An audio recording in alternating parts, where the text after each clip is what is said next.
उसे भी पकड़ो। पकड़ो इसे, इसे पकड़ो, पकड़ो इधर लेकर आओ। पकड़ो इसे, बुरा इधर आओ। क्या चला? आओ उसे रोक उसे, पकड़ो इसे, बुरा इधर आओ जल्दी। ये क्या चल रहा था? दिन दहाड़े रासलीला चल रही थी, खुल्लम खुल्ला हनीमून मना रहे थे। अरे तुम जैसे लोगों की वजह से आज की युवा पीढ़ी का नाम बदनाम हो रखा है। घर से माँ बाप को उल्लू बना के ये काम करने के लिए आते हो। चलो सबके सब लाइन में लगो। चलो उठक बैठक लगाओ। हीरो चश्मा उतार, चलो जल्दी उठक बैठक लगाओ जल्दी। चलो उठक बैठक चालो। और आज के बाद कभी ऐसी हरकत करते हुए देखा ना तो उठक बैठक नहीं, सीधा पुलिस स्टेशन भिजवा दूंगा। हाथ उठाओ, मुझसे हाथ उठाओ, मारो साले, मारो। सूता ले जाइए, मार दे। क्या हो रहा है? तुम हो क्या? बहुत नाटक बढ़ गया है तुम्हारा। अहमदाबाद को क्या बाप का माल समझ के रखा है क्या?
डेड बॉडी से ऐसी कोई चीज नहीं मिली जिससे उसकी शिनाख्त हो सके।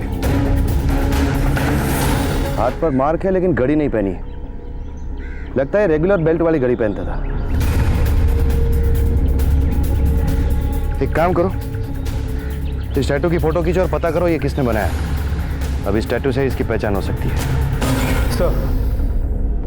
सर ये विकी है। उस लड़के के हाथ पे वो टैटू इसी ने बनाया था। जी सर, वो टैटू मैंने ही बनाया था।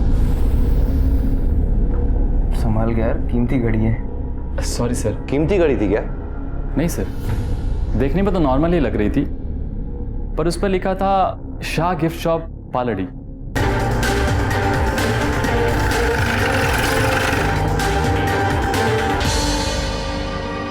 बोल साहब जी, शू देखाड़ू? सर वो घड़ी भी सेम ऐसी ही थी। क्या आप बता सकते हैं ऐसी घड़ी आपने कितनों को बेची है?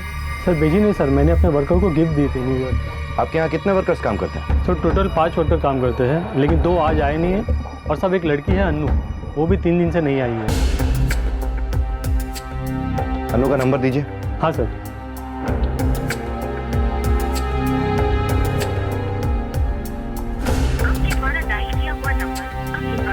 सर नंबर बंद आ रहा है। अन्नू को भी ये घड़ी गिफ्ट की थी क्या? हाँ सर, इनफैक्ट उसने स्पेशली जेंट्स घड़ी ली थी। क्यों? पता नहीं सर, हो सकता है शायद घर में किसी को देनी हो। अन्नू का एड्रेस दीजिए।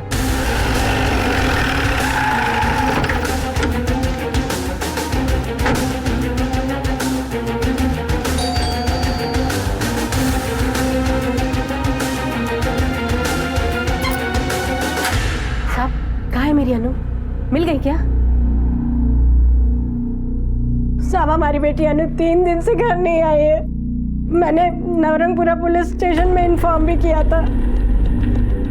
उसने ऐसा पहले कभी किया है? घर से भाग गई हो? अब ऐसा कभी नहीं किया। वो तो काम पर भी हमेशा अपने काका रमन के साथ ही जाती थी, वो शाम को इन्हीं के साथ आती थी। और साहब 3 दिन पहले जब मैं दुकान पर उसे लेने गया तो पता चला कि वो वहां से जा चुकी है। मुझे लगा घर पहुंच गई होगी। जब यहाँ कर देखा तो यहाँ पर भी नहीं पहुंची थी। इसके हाथ पर आपकी बेटी के नाम का टैटू था और इस लड़के के मर्डर का कोई संबंध हो। हमें आपकी बेटी का फोटो चाहिए।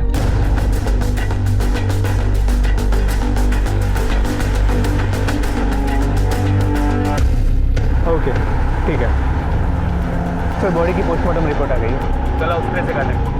हो सकता है किसी प्रोफेशनल किलर का काम हो सकता है इस लड़के की किसी के साथ जाती दुश्मनी या फिर उसे मारने के लिए किसी को हायर किया गया।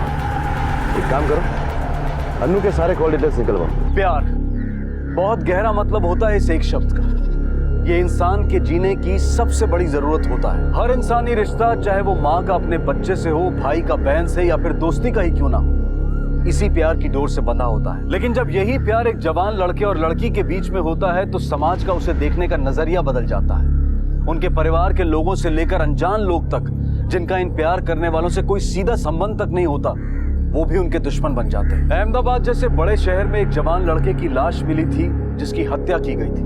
उसकी अपनी पहचान अब तक पुलिस के सामने नहीं आई थी, लेकिन उसके हाथ पर एक लड़की का नाम गुदा हुआ था जिससे वो शायद प्यार करता था। लेकिन ये लड़की जिसका नाम अन्नू था वो खुद अपने घर से गायब थी और उसके घर वालों का कहना था कि ना तो वो उस लड़के को पहचानते हैं और ना ही उन्हें अन्नू और उस लड़के के बीच में किसी भी तरह के संबंध की कोई जानकारी है। बहुत से सवालों के जवाब पुलिस को ढूंढने थे, लेकिन इस वक्त जो दो अहम सवाल थे वो ये कि क्या अन्नू के गायब होने में और इस लड़के की हत्या में कोई संबंध था, और ये लड़की अन्नू वो इस वक्त कहाँ थी। और इन दो सबसे अहम सवालों के जवाब जुड़े थे उस लड़के की पहचान से जिसकी लाश पुलिस को बरामद हुई थी।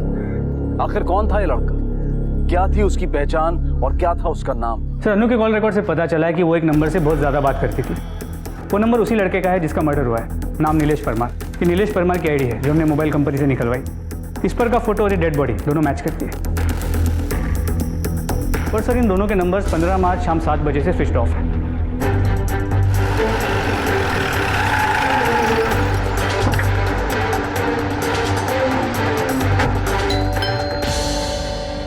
नीलेश परमार का घर यही है? जी हाँ, नीलेश मेरा ही बेटा है। क्या बात है? आपके बेटे का किसी ने कत्ल कर दिया है। नीलेश 2 दिन से घर नहीं आया था। मुझे लगा वो अपने दोस्तों के घर पे रुक गया होगा। उसके बहुत दोस्त हैं। मैंने उसे फोन भी किया लेकिन उसका फोन बंद आ रहा था। वो अपनी नौकरी के कारण बहुत परेशान था साहब।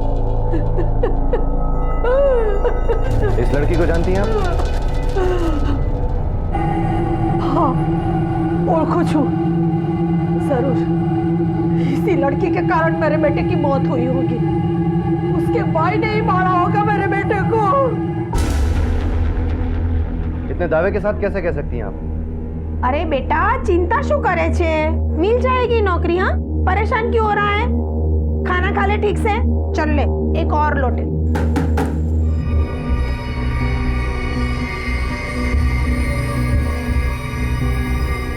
ये नाम ना तेरे हाथ और तेरे दिल दिमाग से नहीं मिटाना, तुझे मिटा दूंगा।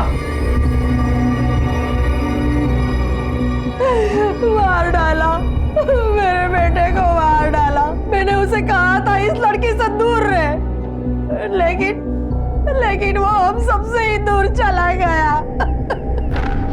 हाँ सर, ये सच है कि मैं नीलेश के घर गया था क्योंकि मैंने अन्नू और नीलेश को एक साथ देखा था और उसी के बाद मैं नीलेश के घर गया उसको समझाने या धमकाने। कहीं ऐसा तो नहीं कि ये बात आप सब लोग जानते थे? नहीं साहब, हमें तो उस दिन पता चला जिस रात अनु घर नहीं आई। आ जाएगी अम्मा। कब आएगी?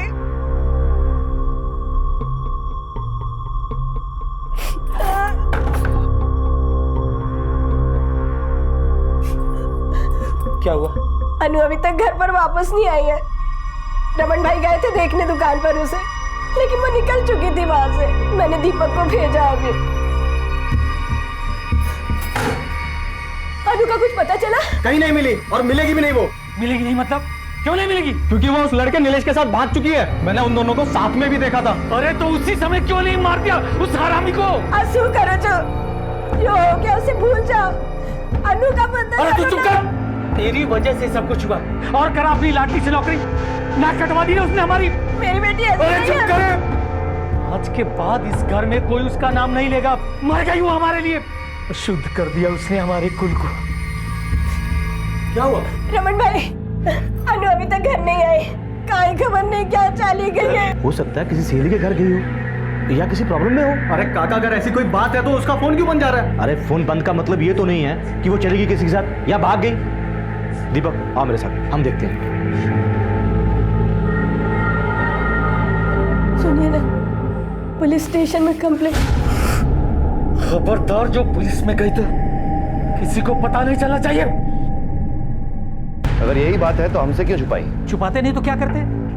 लड़की का मामला है, आस पड़ोस और बिरादरी में हमारी तो नाक कट जाती। कहीं ऐसा तो नहीं कि आपने अपनी इज्जत बचाने के लिए नीलेश को मारकर लड़की को कहीं छुपा दिया? अगर मारना होता ना तो दोनों को मार देते। पता नहीं किस हाल में होगी मेरी बेटी। अन्नू के घर वालों के रवैये से साफ दिखाई दे रहा था कि उसकी मां को छोड़कर किसी को भी ना तो उसके गायब होने का दुख था और ना ही उसे ढूंढने की फिक्र। एक सामान्य परिवार का अपनी ही बेटी को लेकर इस तरह का रवैया रखना बहुत असामान्य था। तो क्या अन्नू का परिवार पुलिस से कुछ छिपा रहा था? पुलिस को भी शायद इस बात का एहसास हो चुका था, इसलिए अन्नू की गुमशुदगी को लेकर उनका पहला शक उसके परिवार पर ही था। और यह कोई गलत और बेवजह नहीं था, क्योंकि परिवार के सम्मान को लेकर प्रेमियों की हत्याएं कोई नई बात नहीं। कौन हो सकता था वो जिसे नीलेश और अन्नू से इस हद तक नफरत थी कि उसने नीलेश की जान ले ली? और अन्नू कहां? क्या वो जिंदा थी या उसकी भी नीलेश की तरह हत्या हो चुकी थी? सर,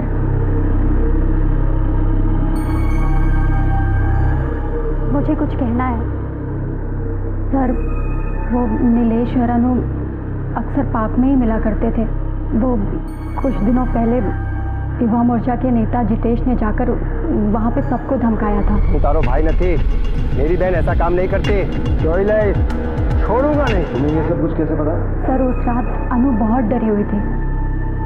जब मैंने अनु से पूछा तो उसने मुझे बताया कि उसे नीलेश की फिक्र है और पार्क वाली सारी बात बताई। देखिए सर, हमारे मंच ने समाज के बच्चों को सुधारने का अभियान चलाया है। वो लड़का भी पार्क में गलत हरकत करते हुए पकड़ा गया था, लेकिन वो उल्टे हमें ही धमकाने लगा। और उसी घटना के 2 दिन बाद लड़के का मर्डर हो गया और लड़की गायब। तो आपको लगता है कि ये सब हमने किया? हाँ, पार्क में उसके साथ कहासुनी जरूर हुई थी, लेकिन इस मर्डर से हमारा कोई लेना देना नहीं है। अगर आप चाहे तो आप हमारी पार्टी ऑफिस में जाकर पूछताछ कर सकते हैं। ठीक है, अभी के लिए तुम जा सकते हो। गोयल, कोई तो ऐसी कड़ी है जो अभी हमारे हाथ नहीं लगी। नीलेश और अन्नू दोनों के मोहल्ले और आसपास के एरिया में जाके उनके बारे में पता करो।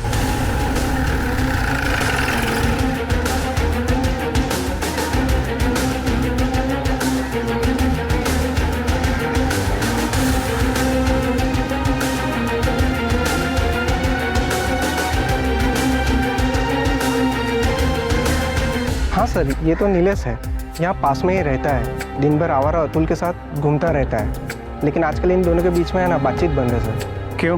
किसी लड़की की वजह से झगड़ा हुआ है सर। ये अतुल कहाँ रहता है, तुम जानते हो? जी सर। हाँ तो बोल अतुल, तूने नीलेश को क्यों मारा? सर, मैं क्यों मारूंगा उसे? वो तो मेरा दोस्त था। दोस्त के साथ बातचीत बंद क्यों हो गई तेरी? सर, लड़की की वजह से। झगड़ा क्यों हुआ था?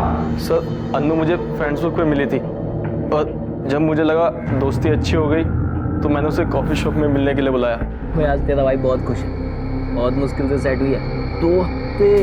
2 हफ्ते से लगा पड़ा था, अब जाके डेट के लिए रेडी हुई है। ये में तो सीधी सादी लगती है। अबे जैसे भी हो, अपना काम बनता बाहर में जाया जानता, तो फिर कोई दूसरी हो। अब वैसे भी फेसबुक जिंदाबाद। अबे वो चल वो आ गई।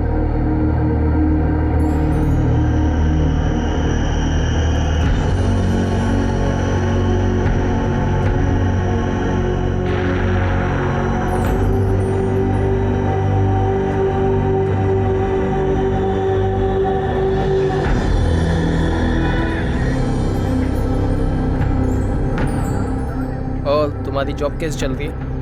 अच्छी चल रही है, पर सैलरी बहुत कम है, तो चेंज करना चाहती हूँ। अरे तुम टेंशन मत लो, मैं हूँ ना, मैं तुम्हारी अच्छे से जॉब लगवा दूंगा। अतुल, ये क्या कर रहे हो? सब देख रहे हैं। मेरे पास गाड़ी भी है, आई थिंक तुम गाड़ी में ज़्यादा कंफर्टेबल होगी। अतुल, तुम मुझे गलत समझ रहे हो। बदला लेने के लिए तूने नीलेश को मार डाला और लड़की को गायब कर दिया। नहीं सर, मैंने नहीं मारा उसे। सबने सुना है, तूने उसे धमकी दी थी। हाँ सर, मैंने उसे धमकी दी थी, लेकिन इसलिए कि वो मेरे एरिया में आके मुझे ही मार के चला गया।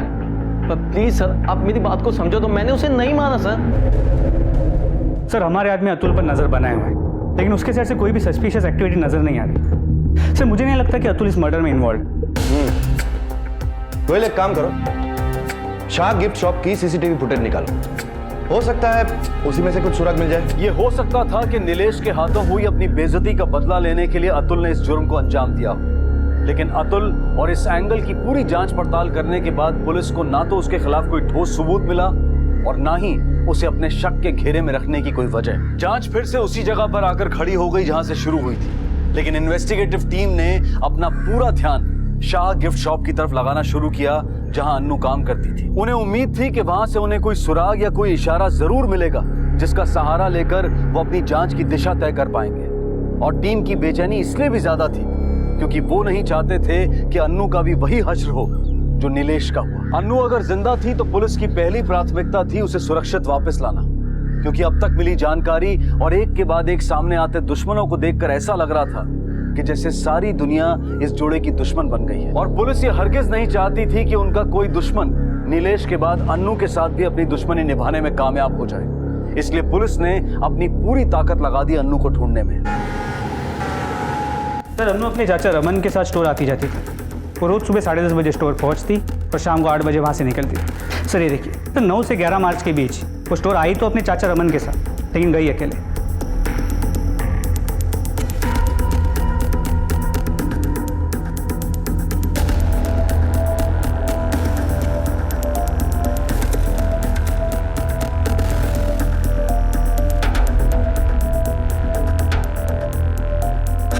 और सर ये रहा 15 मार्च का फुटेज। सर ये प्रिया है, स्टोर में काम करने वाली दूसरी लड़की। सर उस दिन अन्नू स्टोर से 6 बजे निकल गई, लेकिन वो घर वापस नहीं लौटी। उस दिन ये लड़की इतनी जल्दी निकली और घर नहीं पहुंची, तो फिर ये गई कहाँ?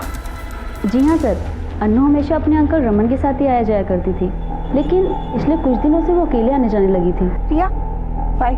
सुनना, हाँ तू ऐसे कहाँ जा रही है? तेरे अंकल आने वाले होंगे ना तुझे लेने के लिए, तो उन्हीं के साथ आती जाती है, तो फिर कोई प्रॉब्लम है? नहीं यार, कोई प्रॉब्लम नहीं है। एक्चुअली मुझे अंकल के लिए आधा घंटा वेट करना पड़ता है और उनको भी मेरे लिए अपना काम छोड़ के आना पड़ता है। वैसे भी मैं कोई बच्ची थोड़ी हूँ, अकेले जा सकती हूँ। पक्का ना? तू भी ना? चल बाय। ठीक, बाय। इसके अलावा तुम्हें कभी कुछ लगा कि और भी कोई वजह हो सकती है? नहीं सर, अगर ऐसा कुछ होगा तो रमन अंकल जानते होंगे।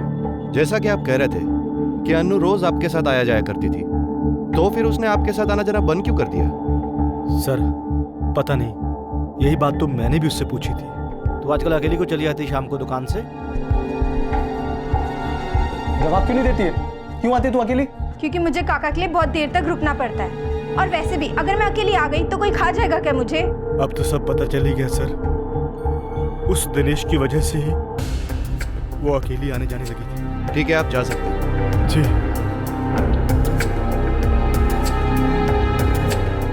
सर कहीं से भी कोई लीड नहीं मिल रही है। मुझे लगता है ये अन्नू के परिवार में कोई राज छुपा हुआ है, सब लोग कुछ छुपा रहे हैं। एक काम करो, सबकी जन्म कुंडली निकालो, सबके कॉल रिकॉर्ड्स चेक करो, देखे तो सही क्या निकलता है। सच की खोज बहुत मुश्किल होती है। कई बार सच सामने होता है लेकिन उसे पहचान पाना उससे भी ज्यादा मुश्किल हो जाता है। और ठीक ऐसा ही इस केस की इन्वेस्टिगेटिव टीम के साथ हो रहा था। नीलेश के कत्ल को और अन्नू को गायब हुए काफी दिन बीत चुके थे, लेकिन पुलिस अब तक इस केस की गुत्थी को सुलझा नहीं पाई थी।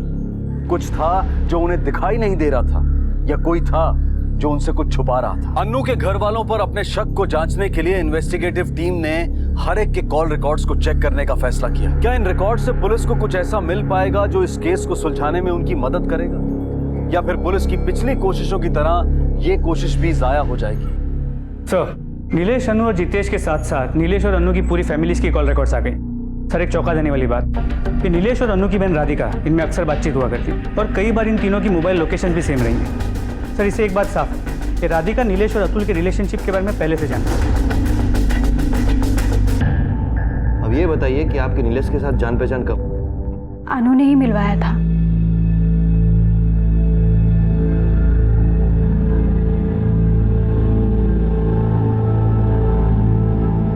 लेकिन सर मैंने महसूस किया था नीलेश मेरे साथ ज़्यादा वक्त बिताने लगा था।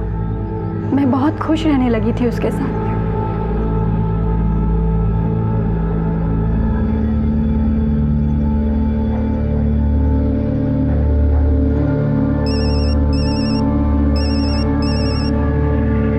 उसकी बातें अच्छी लगने लगी थी।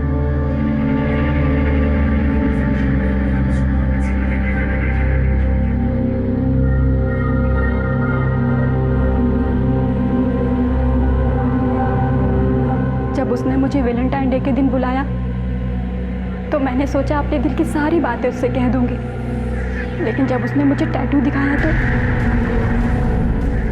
बड़ी बहन मैं थी, लेकिन अनु सबकी लाडली थी, खूबसूरत थी ना।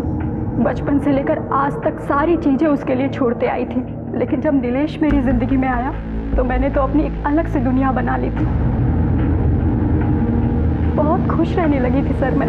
जिस दिन मुझे नीलेश और अनु के बारे में पता चला, ऐसा लगा कि अनु ने अपनी खूबसूरती से नीलेश को भी मुझसे छीन लिया।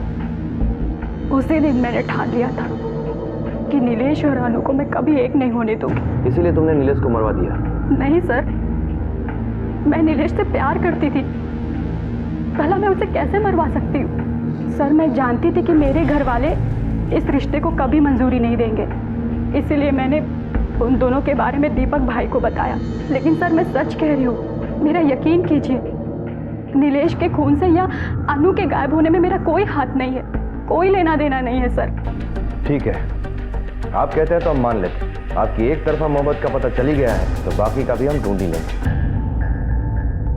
इस केस में पुलिस के शक के दायरे में हर वो इंसान था जो किसी भी तरह से अन्नू या नीलेश से जुड़ा हुआ था, लेकिन एक भी सबूत नहीं था जो उनके शक को यकीन में बदल सके। इस केस की गुत्थी सुलझने की बजाय और उलझती जा रही थी। अन्नू की मां का रो रो कर बुरा हाल था और वहीं गुजरते हुए हर पल के साथ अन्नू की जान पर खतरा बढ़ता जा रहा था। इस बात का अंदाजा पुलिस को भी था, इसलिए अपनी तरफ से अन्नू तक पहुंचने की वो हर संभव कोशिश कर रहे थे, लेकिन अब तक कामयाबी की झलक भी दिखाई नहीं दी थी। क्या पुलिस टीम की मेहनत रंग लाएगी? क्या अन्नू की जान बच पाएगी? या फिर वो छुपा हुआ दुश्मन उसका भी वही हाल करने में कामयाब हो जाएगा जैसा उसने नीलेश के साथ किया? सर रतन राठौर, हिस्ट्री शीटर, गुजरात और राजस्थान के बॉर्डर के आसपास का रहने वाला। फोरेंसिक डिपार्टमेंट के हिसाब से जिस तरह नीलेश का गला काटा गया था और इसके मर्डर करने की स्टाइल मैच करती है, और इसने इसी तरह से 4 मर्डर किए, जिनमें से आखिरी 2 उसने गुजरात के 2 टूरिस्ट के किए थे जो राजस्थान घूमने गए थे। और सर सबसे बड़ी बात, ये फिलहाल जेल में नहीं है, पैरोल पे बाहर है। गोयल, अभी क्या अभी राजस्थान पुलिस को कांटेक्ट करो और इसके बारे में पता करने को कहो। फास्ट।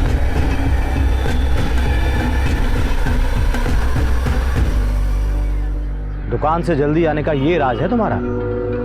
काका एक बार हमारी बात तो संभलो।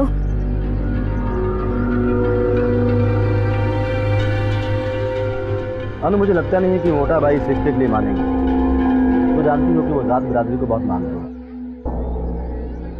काका हम बालिग, कानून हमारे साथ है, कोई हमारा कुछ नहीं बिगाड़ सकता। हम भाग कर शादी कर लेंगे, कहीं दूर चले जाएंगे जहाँ हमें कोई ना ढूंढ पाए, लेकिन हम अपनी ज़िंदगी जिएंगे, तो हमारे बीच कोई नहीं आ सकता। शाबाशी दिकरा, बस मैं यही जानना चाहता था कि कहीं तुम पीछे तो नहीं हट जाओगे। वो मैं हरगिज़ नहीं होने दूंगा, जान बचती है मेरी से। अब तुम दोनों की शादी मैं करवाऊंगा, लेकिन इससे पहले किसी दूसरे शहर में तुम्हारी नौकरी का बंदोबस्त कर दूँ, फिर वहाँ भाग के शादी कर लेना और सेट हो जाना। लेकिन एक शर्त है मेरी, इस दौरान तुम दोनों मिलोगे नहीं एक दूसरे से, वरना मैं कुछ नहीं कर पाऊंगा। जी।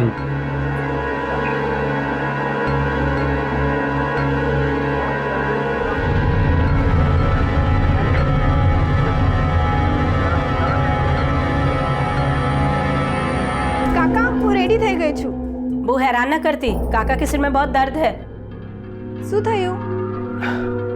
कल तुम्हारे साथ आइसक्रीम खाई थी ना, उसी वजह से सर पकड़ा, क्या लगता है? मुझे वो पिक्चर देखनी थी। ठीक है मैं बाम लगा देती हूँ, फिर हम पिक्चर देखने जाते हैं। हाँ हाँ लगा भी दे।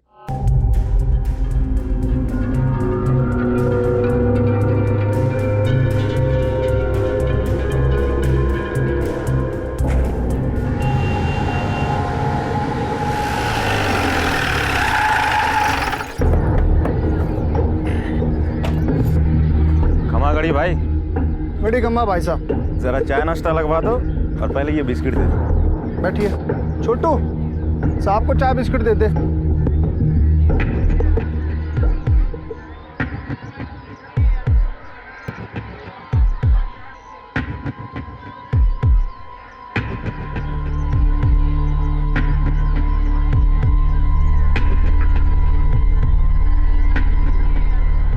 सर जी। हेलो, हुक्म राणा बोलो, राजस्थान पुलिस। हाँ राणा बोलो। रतन के बारे में कुछ पता चला? इन्फॉर्मेशन के मुताबिक अभी अभी रतन को छोटे से ढाबे पे देखा गया है। हम लोग उसी तरफ जा रहे हैं। क्या चाहिए? बात तो है ना? चल तो स्वाद हम चखा दे। पकड़ा।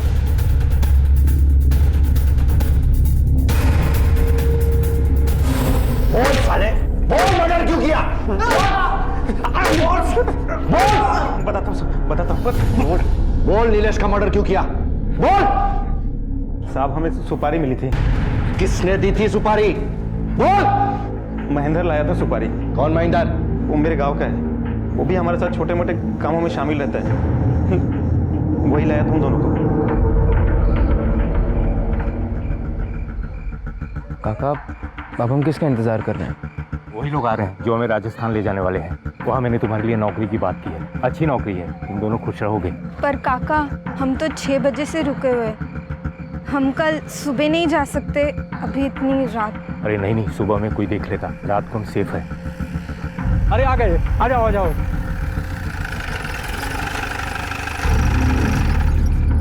आ जाओ, आओ, बैठो बैठो, चल आ जाओ आ जाओ। जल्दी जल्दी जल्दी बताओ।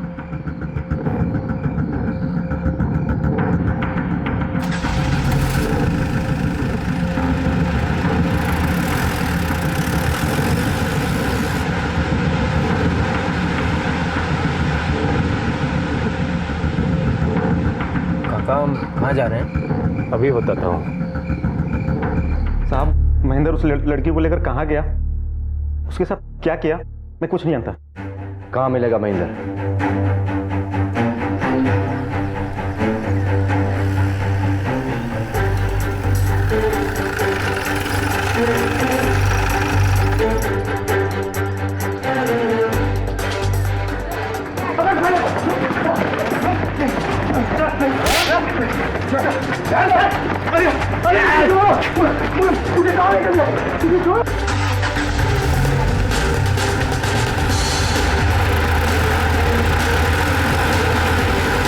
अन्नू कहाँ है? साहब, मुझे कुछ नहीं मालूम साहब। मैं तो मिडिल मैन था साहब। मुझे कुछ लेना देना नहीं है साहब, न लड़का से न लड़की से। मुझे ना लड़की के चाचा रमन ने मुझे पैसे दिए थे साहब ये सब करने के लिए, और उन्होंने ही मुझे नीलेश और अनु से मिलवाया था। मैं नीलेश को नौकरी का बहाना देकर दोनों को गाड़ी के पास लाया था। अन्नू कहाँ है?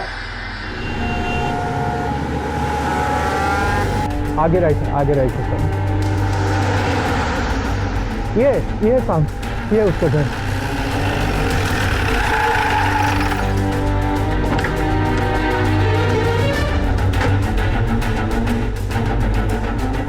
साहब, ये घर है। सारा तोड़ो।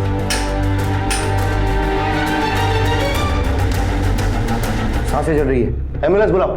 जी सर।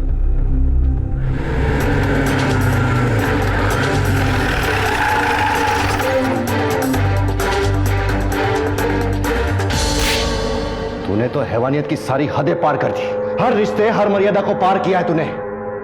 इससे भी तेरा जी नहीं भरा कि उस मासूम की जान लेनी चाहिए तूने। सर, मुझे लगा कि वो मर गई है। मैं डर गया था, मेरी कुछ समझ में नहीं आ रहा था।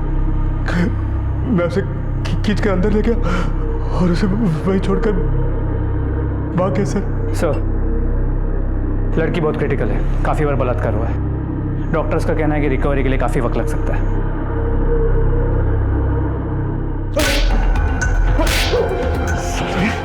तुम जैसे लोगों की वजह से लड़कियां अपने ही घर में सुरक्षित नहीं है। जी तो करता है।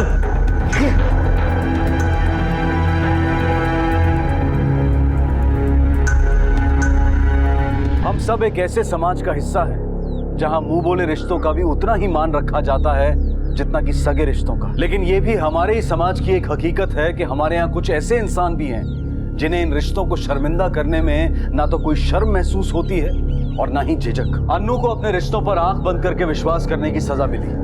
रमन ने उसके इसी विश्वास का गलत फायदा उठाया। विश्वास हमारे रिश्तों और जीवन दोनों का आधार होता है, लेकिन अगर यही विश्वास आंख और समझ के दरवाजे बंद करके किया जाए तो ये हमारे जीवन के लिए खतरा भी बन सकता है। अपनी आंखें खुली रखें, अपनी समझ का इस्तेमाल करें और सुरक्षित रहें। इसी विचार के साथ मैं अनूप सोनी आपसे विदा लेता हूं। फिर मुलाकात होगी अगले एपिसोड में एक और चौंका देने वाले केस के साथ।